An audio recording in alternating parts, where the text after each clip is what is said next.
সবাইকে স্বাগতম আমার চ্যানেল নাসিয়ান ফিলসফিতে। তো অনেকটা বিশেষ করে যে বিষয়গুলো পড়িয়েছিলাম সেটা হলো ফেনোমেনোলজি সম্পর্কে লাস্ট দিন আমি কথা বলেছি। তো আজকে আমি অ্যাকচুয়ালি ক্লাস 11-এর প্রথম সেমিস্টারে পরীক্ষা আসছে, তার জন্য আমি ভাবলাম যে তাদেরকে আমি কথা দিয়েছিলাম যে তোমাদের জন্য আমি এখানে কিছু ভিডিও দেবো। তো সেটা সময়ের সঙ্গে আমি দিতে পারিনি, কিন্তু আমি মনে করি যে তাদের একটা সাজেশন দেওয়া দরকার। আর তার পরিপ্রেক্ষিতে মানে কোথা কোথা থেকে কোশ্চেন হতে পারে এবং কিভাবে কোশ্চেনগুলো হবে ক্লাস 11-এর, আমি সেই বিষয়গুলো একটু বুঝিয়ে বলছি এবং কী কী কোশ্চেন হবে সেগুলো একটু বলার চেষ্টা করছি। তো তোমরা যারা ক্লাস 11-এ পড়ো এবং যারা পড়াও, তাদের উভয়েই কাজে লাগবে এই ক্লাসটা। আমি মনে করি যে যেখান থেকে এখন তো এই দায়িত্বটা স্কুলের উপর দেওয়া হয়েছে, এই কোশ্চেনটা স্কুলের মাস্টাররা তৈরি করবে। তো আমার মনে হয় যে স্কুলের মাস্টাররা এই জায়গাগুলোতে বেশি ফোকাস করবে, কারণ ওরাও এই বিষয়গুলোই পড়ে। তা দর্শনে ওই যে জায়গাগুলো থেকে ক্লাস 11-এর কোশ্চেন হবে সেটা কীরকম কোশ্চেন হবে তার একটা ব্যাপার আমি এখানে তুলে ধরার চেষ্টা করেছি। তো দেখো, তোমাদের হয়তো ভালো লাগতে পারে। এটা ক্লাস 11-এর যারা এই সেপ্টেম্বর ওইদিকে পরীক্ষা হবে, এটা তাদের জন্য, এটা সাজেশন। ওকে, চলো আজকে ক্লাসটা তাহলে দেখো।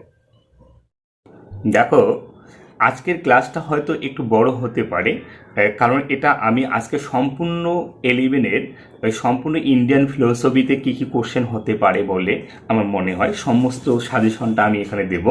তাই তোমরা যারা আর কি খুবই আগ্রহী তারা খাতা কলম নিয়ে বসতে পারো এবং এই কোশ্চেনগুলো লিখে রাখো যে কোন কোন জায়গা থেকে তোমাদের হবে। বুঝতে পারলে আমি কি বলতে চাচ্ছি? শোনা যাচ্ছে কি? শোনা যাচ্ছে। হয়তো আমার ছবিটা তো ক্লিয়ার আসতেছে না। ক্লিয়ার আসতেছে না। হ্যাঁ, এটা লাইটটা আমার পিছনে থাকে বলে এমনটা হয়। তো দেখো, আর আরেকটা কথা বলি যে যখন আমার ক্লাসটা করবে তখন কিন্তু তোমরা ওই মোবাইলটাকে একটু ফ্ল্যাট করে নেবে, অর্থাৎ চ্যাপটা করে নেবে। তাহলে আমার স্লাইডটা দেখতে পারো, কারণ আমার পিকচারের থেকে স্লাইড ইজ ভেরি ইম্পর্ট্যান্ট। ওকে, এবং আমার কথা। তো দেখো, ক্লাস 11 এখানে প্রথম যে চ্যাপ্টারটা আছে সেই চ্যাপ্টারের নাম কি বলছে? দর্শন শব্দের অর্থ। এই দর্শন শব্দের অর্থ থেকে তোমাদের 2 নম্বর থাকবে, অর্থাৎ এই চ্যাপ্টারটা থেকে দুটো এমসিকিউ টাইপের কোশ্চেন হবে। তো সেখান থেকে কী কী কোশ্চেন হতে পারে সাধারণত? দেখো, এখান থেকে প্রথম যে কোশ্চেনটা হতে পারে, ফিলোসফি শব্দটির আক্ষরিক অর্থ কী? ফিলোসফি শব্দটির আক্ষরিক অর্থ কী? আমরা দেখেছি যে জ্ঞানের প্রতি অনুরাগ কিংবা সত্য দর্শন, ভারতীয় দর্শনের সত্য দর্শন আর পাশ্চাত্য দর্শনের জ্ঞানের প্রতি অনুরাগ, এরকম দুটো শব্দ আছে। এবং ফিলোস এবং সোফিয়া এই শব্দ দুটো অর্থ কী, এই কোশ্চেনটাও হতে পারে। আবার এমনও কোশ্চেন করা যেতে পারে, ভারতীয়দের মতে দর্শন শব্দের ব্যুৎপত্তিগত অর্থ কী? ভারতীয় দর্শনদের মতে সত্যের অনুসন্ধান, অ্যান্সারটা হবে সত্যের অনুসন্ধান। এবার দেখো 4 নম্বরটা যেটা বলেছিলাম যে ভারতীয় দর্শনের মূল উৎস কী?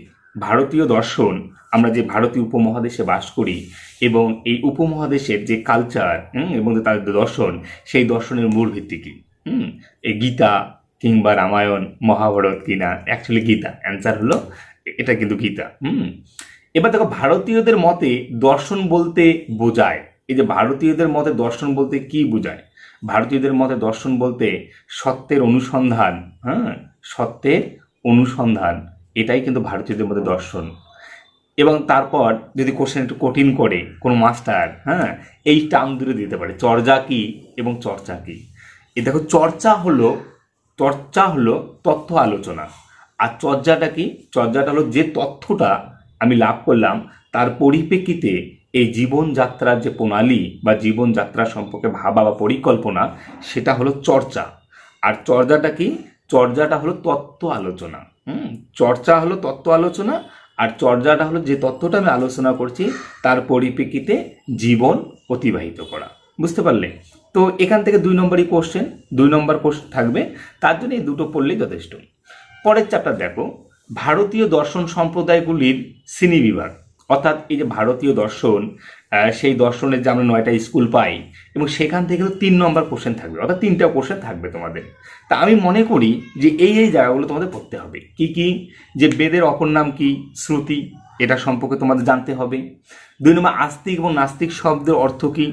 আস্তিক শব্দের অর্থ হলো কি?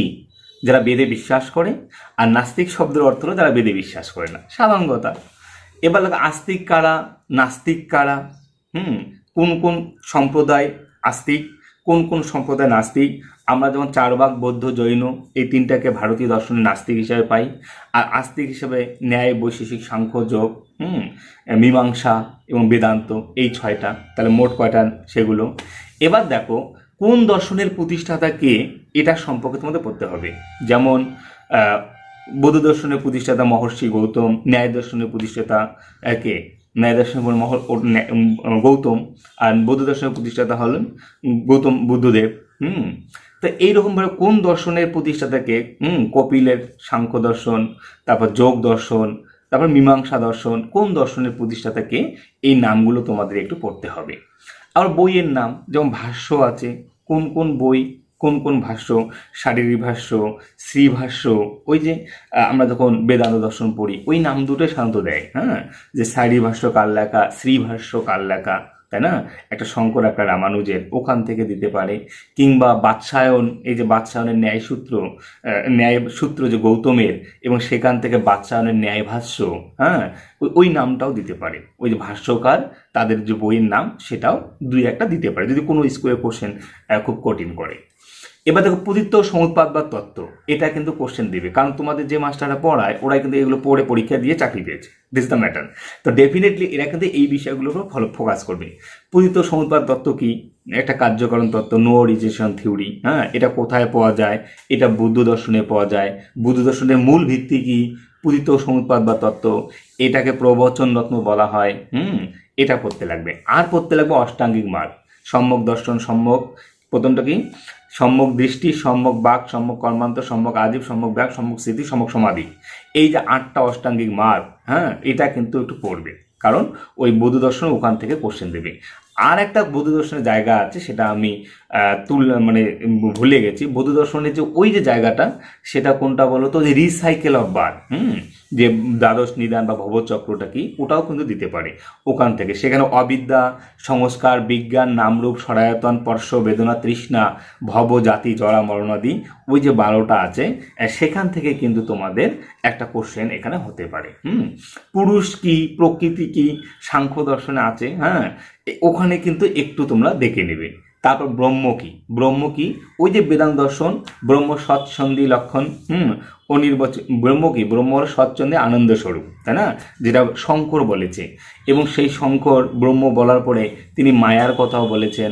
মায়া কি, মায়ার 2টো শক্তি আছে, একটা আবরণ, একটা বিক্ষেপ। মায়া কি, মায়া হলো সৎসন্ধি লক্ষণ, অনির্বচনীয়। এই যে ব্রহ্ম থেকে, এই যে মায়াটা কি, মায়াটা হলো ব্রহ্মের এই শক্তি। তারপর মায়ার কয় প্রকার শক্তি হয়, মায়ার 2টো শক্তি হয়, একটা আবরণ আর একটা বিক্ষেপ। তো এই জায়গাগুলো থেকে কিন্তু তোমাদের এই কোশ্চেনগুলো কিন্তু ওরা দিতে পারে। এতটুকু পড়ে গেলে এখান থেকে তোমাদের 3টা ওরা এমসিকিউ সেট করবে। অর্থাৎ আমাদের যে পর্ষদ যে গাইডলাইন দিয়েছে, সেই গাইডলাইন অনুযায়ী এখান থেকে তোমাকে 3টা কোশ্চেন ওরাদের সেট করতে ওরা বাধ্য হবে। বুঝতে পারলে? ভিডিওটা একটু বড় হচ্ছে কিন্তু তোমরা না দেখো না, খাতা থেকে এই কোশ্চেনগুলো করে নিও। এবার দেখো জ্ঞান লাভের পদ্ধতি সম্পর্কে পরের চ্যাপ্টার, যে জ্ঞান লাভের পদ্ধতি, যে জ্ঞান লাভের 6টা পদ্ধতি, সেখান থেকেও 3 নম্বর, অর্থাৎ 3টা কোশ্চেন থাকবে। এখান থেকে দেখো জ্ঞান সম্পর্কে এই যে পাশ্চাত্য ইন্ডিয়ান এপিস্টোমোলজি, এটাকে ইন্ডিয়ান এপিস্টোমোলজি বলা হয়। তো এখানে আলোচনা করলো অনেক আলোচনা, তোমাদের শুরু, এবং তারপর MA আছে, BA আছে, আরও অনেক ক্লাস আছে। তো সবগুলোই কিন্তু এখানে আছে। এখানে তোমাদের বেশি কিছু পড়তে হবে না। প্রমা কি, প্রমা মানে যথার্থ জ্ঞান। আর প্রমেয় কি, প্রমেয় হলো যথার্থ জ্ঞানের বিষয়। আর প্রমাণ কি, প্রমাণ হলো যার মাধ্যমে আমরা যথার্থ জ্ঞান লাভ করি। এবার এখান থেকে কি পড়তে হবে, কোন দর্শন কয়টি প্রমাণ স্বীকার করে। আমরা জানি 6টা প্রমাণ, তার মধ্যে 4 ভাগটা একটা। জৈনরা কয়টা, জৈনরা মনে হয়, জৈনরা কয়টা, জৈনরা 2টো স্বীকার করে, প্রত্যক্ষ অনুমান। তারপর তারপর বুদ্ধরা কয়টা প্রমাণ স্বীকার করবে, ন্যায়রা 4টা প্রমাণ স্বীকার করে। এটা ভালো করে মাথায় রাখবে, কারণ এটাই দেবে, সহজ কোশ্চেন করবে।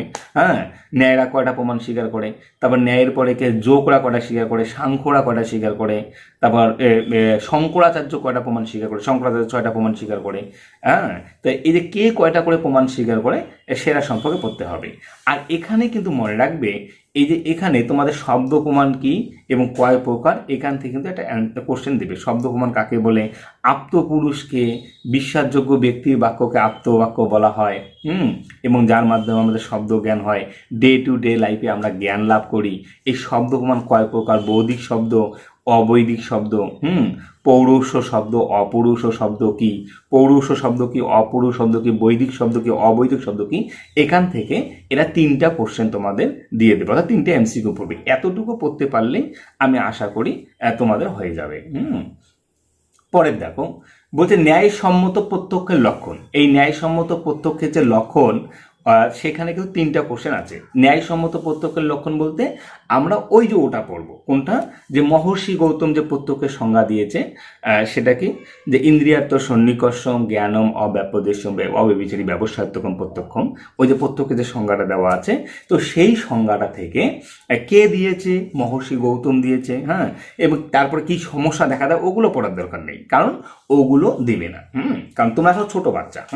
শুধু কে সংজ্ঞাটা দিয়েছে এবং সংজ্ঞাটা দিয়ে হয়তো শূন্যস্থান বলতে পারে যে এই সংজ্ঞার মাঝখানে কি হবে। ইন্দ্রিয়ার্থ সন্নিকর্ষ উৎপন্ন জ্ঞানম অব্যাপদেশম অব্যভিচারী ব্যবসাত্মক প্রত্যক্ষম, এইরকম সংজ্ঞাটা আছে, ওই সংজ্ঞাটা একটু মনে রাখবে। তারপর এই সংজ্ঞার সঙ্গে যার নামটা যুক্ত, এ বাৎসায়ন, বাৎসায়নের যে বইটার নাম, সেটাকে মনে রাখতে লাগবে। ন্যায়ভাষ্য, মহর্ষির গৌতমের বইয়ের নাম হলো ন্যায়সূত্র, আর এই বাৎসায়নের বইয়ের নাম হলো ন্যায়ভাষ্য। তাই ন্যায়ভাষ্যের সঙ্গে তিনি বলছেন যে আত্মার সঙ্গে মন, মনের সঙ্গে ইন্দ্রিয়, ইন্দ্রিয়ের সাথে বিষয়ের সন্নিকর্ষের ফলে যে জ্ঞানটা উৎপন্ন হয় সেটাই প্রত্যক্ষ জ্ঞান। তো এখানে কিন্তু ওই বাৎসায়নকে একটু টানবে, মহর্ষি গৌতম থেকে একটা টানবে, তাহলে দুটো হলো। আর একটা টানবে সন্নিকর্ষ। প্রত্যক্ষের ক্ষেত্রে মেইন যেটা ইম্পর্টেন্ট সেটা সন্নিকর্ষ। এই সন্নিকর্ষ কয় প্রকার, কি কি, এটা কিন্তু কোশ্চেন দেবে, সহজ কোশ্চেন করবে। সন্নিকর্ষ কয় প্রকার এবং কি কি, সংযোগ সন্নিকর্ষ কি, সংযুক্ত সমবায় সন্নিকর্ষ কি, দ্রব্য এবং গুণের প্রত্যক্ষে কি ধরনের সন্নিকর্ষ হয়, এরকম কিন্তু কোশ্চেন দেখবে। এই কোশ্চেনগুলো দেবে, যে সন্নিকর্ষ কয় প্রকার, কি কি, শব্দ প্রত্যক্ষে আমাদের কি সন্নিকর্ষ হতে পারে, কিংবা যখন দ্রব্য প্রত্যক্ষ করবো তখন কি সন্নিকর্ষ হতে পারে, এগুলোই কোশ্চেন দেবে, এর বাইরে দেবে না। তো এখান থেকে এতটুকু পড়লেই যথেষ্ট। তারপর দেখো নির্বিকল্প প্রত্যক্ষ, সর্বিকল্প প্রত্যক্ষ, এর পার্থক্য, এটা আছে তোমাদের সিলেবাসে। তো এখান থেকে তোমাদের কি, এখান থেকে তোমার 3 নম্বর কোশ্চেন, এখানেও 3 নম্বর কোশ্চেন আছে। তো এখানে তোমাদের লৌকিক প্রত্যক্ষ কি, অলৌকিক প্রত্যক্ষ কাকে বলে, এটা পড়তে হবে। যে বাহ্য ইন্দ্রিয়ের সঙ্গে যখন চক্ষু কোন নাসিকা ত্বকের সঙ্গে যখন কন্টাক্ট হয় সেই সারফেসের যে বস্তুগুলো, তো তাদের সঙ্গে লৌকিক প্রত্যক্ষ, আবার অলৌকিক প্রত্যক্ষ আমরা দেখি। তো লৌকিক প্রত্যক্ষ কাকে বলে, অলৌকিক প্রত্যক্ষ কাকে বলে, একটু পড়ে নাও। এবার সবচেয়ে ইম্পর্টেন্ট যে জিনিস, এই বিষয়টা বুঝাতে গেলে যেটা সব থেকে বিষয়টা উঠে আসে সেটা বিকল্প।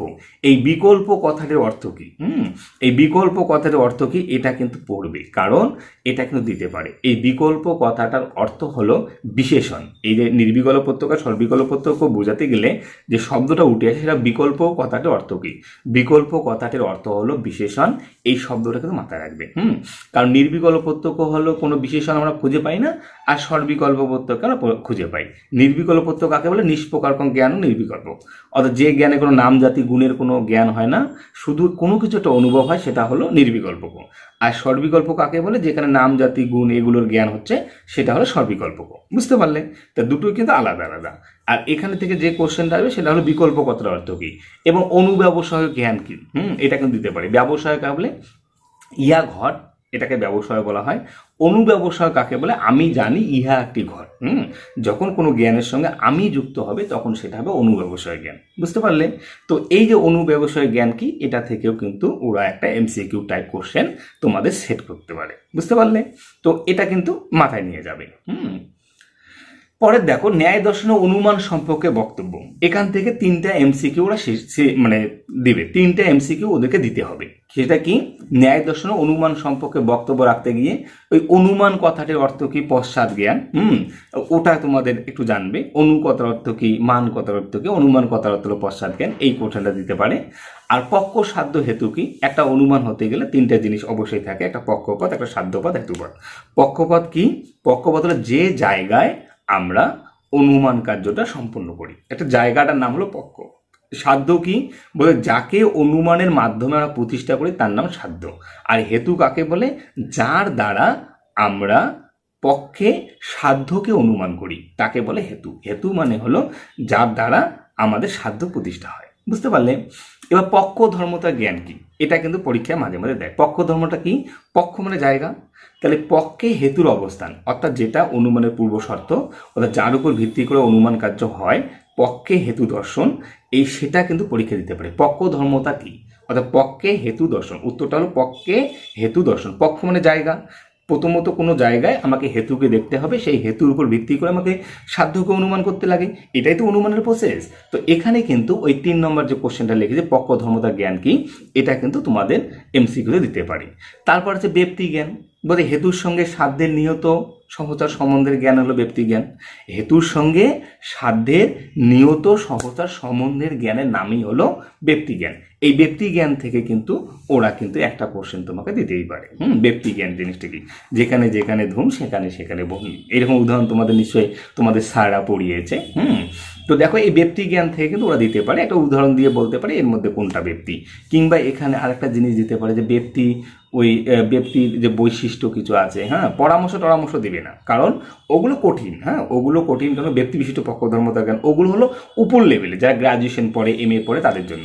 তোমাদের শুধু ব্যক্তি কাকে বলে, কিংবা ব্যক্তির একটা দৃষ্টান্ত দিয়ে তোমাকে বলতে পারে যে এর মধ্যে কোনটা ব্যক্তি। মনে রাখবে হেতুর সঙ্গে সাধ্যের নিয়ত সহচার সম্বন্ধের জ্ঞানের নাম হলো ব্যক্তি জ্ঞান। বুঝতে পারলে? শুধু এতটুকু মনে রাখা। তারপর ওখান থেকে আর একটা কোশ্চেন তোমাদের স্বার্থানুমান আর পরার্থানুমান দিতে পারে। স্বার্থানুমান কাকে বলে, যখন কোনো ব্যক্তি নিজের জন্য অনুমান করে তাকে বলে স্বার্থানুমান। আর পরার্থ অনুমান কি, যখন সেই ব্যক্তি অনুমান করে একটা জ্ঞান লাভ করে এবং সেই জ্ঞানটাকে অন্যের কাছে পৌঁছাতে চায়, তখন তার নাম হবে পরার্থ অনুমান। স্বার্থানুমানে 3টা বাক্য থাকে আর পঞ্চ অবয়বে 5টা বাক্য থাকে। স্বার্থানুমানে থাকে প্রতিজ্ঞা, হেতু, উদাহরণ, আর এটা উপনয়, নিগমন। আর পরার্থ অনুমানে 5টা, যে প্রতিজ্ঞা, হেতু, উদাহরণ, উপনয়, নিগমন। কোথায় কোথায় 3টা বাক্য থাকে, কোথায় 5টা বাক্য থাকে। স্বার্থানুমানের ক্ষেত্রে 3টা থাকে, এই জন্য ত্রি-অবয়বী বলা হয়। আর পরার্থ অনুমানে 5টা থাকে, এই জন্য এটাকে পঞ্চ অবয়বী বলা হয়। বুঝতে পারলে? এই এতটুকু পড়তে পারলে এর বাইরে ওরা কোশ্চেন সেট করবেই না। বুঝতে পারলে? তাহলে স্বার্থানুমান কি, পরার্থ অনুমান কি। স্বার্থানুমানে 3টা বাক্য থাকে আর পরার্থ অনুমানে 5টা বাক্য থাকে। সেই বাক্যগুলোর নাম কি? প্রতিজ্ঞা, হেতু, উদাহরণ, উপনয়, নিগমন। বুঝতে পারলে? এবার দেখো পরে, মানে শুধু সাজেশন না, পড়িয়েও দিচ্ছি। এবার দেখো এর 4 ভাগ কর্তৃক অনুমান, প্রমাণ, খণ্ডন, এখান থেকেও 3টা কোশ্চেন থাকবে, অর্থাৎ 3টে MCQ বোর্ড বলছে যে এখান থেকে 3টে MCQ দিতে হবে, বেশি পড়ার দরকার নেই। প্রথমটা কি, প্রত্যক্ষই একমাত্র প্রমাণ। 4 ভাগটা মনে করেন যে প্রত্যক্ষই একমাত্র প্রমাণ, ওরা অন্য কোনো প্রমাণকে আর স্বীকার করে না, ওরা একটা সেই প্রমাণকে স্বীকার করে। এবং তারা মনে করেন অনুমান সম্ভব নয়। এবং কেন সম্ভব নয়? কারণ তারা মনে করেন যে অনুমান জ্ঞান ব্যক্তি জ্ঞানের উপর নির্ভরশীল এবং ব্যক্তি সম্ভব নয়। কারণ এই ব্যক্তি হলো অন্ধকারে ঝাঁপ দেওয়ার একটা বিষয়। অন্ধকারে ঝাঁপ দেওয়ার বিষয় ইন দ্যাট সেন্স, মানে সেখানে অনুমান যে এখন সম্ভব হচ্ছে এবং ভবিষ্যতে যে সম্ভব হবে, এই ব্যক্তি জ্ঞান, সেটা কিন্তু আমরা কখনোই বলতে পারি না। আর এই যে ব্যক্তি জ্ঞান, সেটা হলো কি সামহাও অনুমানের ভিত্তি। আমরা একটু আগে পড়েছিলাম তার আগের চ্যাপ্টারে, অনুমানের ভিত্তি। কিন্তু আমি এই চ্যাপ্টারটা কিন্তু মাঝখানে আছে তোমাদের, আমি কিন্তু বাইরে করে দিয়েছি, কারণ ওই দর্শনকে বোঝাতে গেলে না, সবচেয়ে একটা জিনিস মাথায় রাখবে, এই মাঝখানে এটা ঢুকে দিয়েছে, মাঝখানে ঢুকে দিলে কিন্তু বোঝা যাবে না। এটা যদি আমি যেখানে সেট করলাম যে সবার শেষে এসে, তাহলে কিন্তু আমরা বুঝতে পারবে, কারণ দর্শন বুঝতে গেলে সিকোয়েন্স অনুযায়ী বুঝতে হয়। এটা কিন্তু একটা সবচেয়ে ইম্পর্টেন্ট দিক। আমি দেখলাম যে কন্টেন্ট, যে ওদের যে কন্টেন্ট বোর্ডের, সেই কন্টেন্ট অনুযায়ী এটা কিন্তু মাঝখানে আছে চ্যাপ্টারটা, কিন্তু আমি সেটা শেষে টেনে নিয়ে আসলাম এই জন্য যে যখন তোমরা ওই জিনিসগুলো বুঝবে তখন কিন্তু এই জিনিসটা বুঝতে পারবে যে কেন 4 ভাগ। ওই যে প্রমাণগুলো যখন ভালো করে পড়বে, যে প্রমাণ 6টা কী কী, প্রত্যক্ষ, অনুমান, উপমান, অর্থাভক্তি। প্রত্যক্ষ, অনুমান, উপমান শব্দ, অর্থাভক্তি, অনুপলব্ধি। অর্থাভক্তি কাকে বলে, অনুপলব্ধি কাকে বলে, যখন ওগুলো পড়বে তখন কিন্তু তুমি এখানে এসে বলতে পারবে যে কেন 4 ভাগরা একমাত্র প্রত্যক্ষকে স্বীকার করে। তাহলে এখানে অনুমান সম্ভব নয়, কেন এটা পড়তে হবে, কারণ ওরা মনে করে যে অনুমান ব্যক্তিজ্ঞান নির্ভর। আর ব্যক্তিজ্ঞান হেতুর সঙ্গে, ব্যক্তিজ্ঞান কাকে বলে, বলছে হেতুর সঙ্গে সাধ্যের নিয়ত অবিচয় সম্বন্ধের জ্ঞান। এটা বর্তমান প্রত্যক্ষ হলেও ভবিষ্যতে তারা প্রত্যক্ষ নাও হতে পারে। এই জন্য এরা কি বলে, 4 ভাগরা বলে যে ব্যক্তিজ্ঞান সম্ভব নয়। যেহেতু ব্যক্তি সম্ভব নয়, তাহলে অনুমানও সম্ভব নয়, তাহলে অনুমান কোনো প্রমাণ নয়। অনুরূপভাবে তারা কিন্তু শব্দকেও স্বীকার করে না, তারা উপমানকেও স্বীকার করবে না, অর্থাভক্তি, অনুপলব্ধি কোনো কিছুকেই স্বীকার করবে না। তারা শুধু বলবে যে প্রত্যক্ষই একমাত্র প্রমাণ। কারা বলবে? 4 ভাগ। এখান থেকে 3টা কোশ্চেন তোমাদের থাকবে। আর যে কথাগুলো বললাম, এই কথাগুলোর উপর ভিত্তি করে ওরা কোশ্চেন সেট করবে। আমি এখানে কোশ্চেন টাইপ দিলাম না, টাইপ দিলাম না, হ্যাঁ, এটা আমার চ্যানেল, সাবস্ক্রাইব করে দিও পারলে। আর পরে আমি এর নেক্সট দিন ওই পাশ্চাত্য দর্শনের যে বিষয়গুলো সেগুলো সম্পর্কে তোমাদের সঙ্গে কথা বলবো। তবে এখানে একটা জিনিস মাথায় রাখবে যে আমি যে জায়গাগুলো বললাম ওই জায়গাগুলো ভালো করে পড়ো। আমি যদি সময় পাই তাহলে কিছু এমসিকিউ টাইপের কোশ্চেন দিয়েও তোমাদের বলে দিব যে এখান থেকে এই টাইপের কোশ্চেন হতে পারে। এরপরের দিনে আমি পাশ্চাত্য দর্শনটা যেখানে আছে, হ্যাঁ, সেখান থেকে মানে 16টা হতে পারে, 16টা এমসিকিউ হতে পারে, সেটা ধরে ধরে আমি একটু তোমাদের বলবো। চলো তাহলে।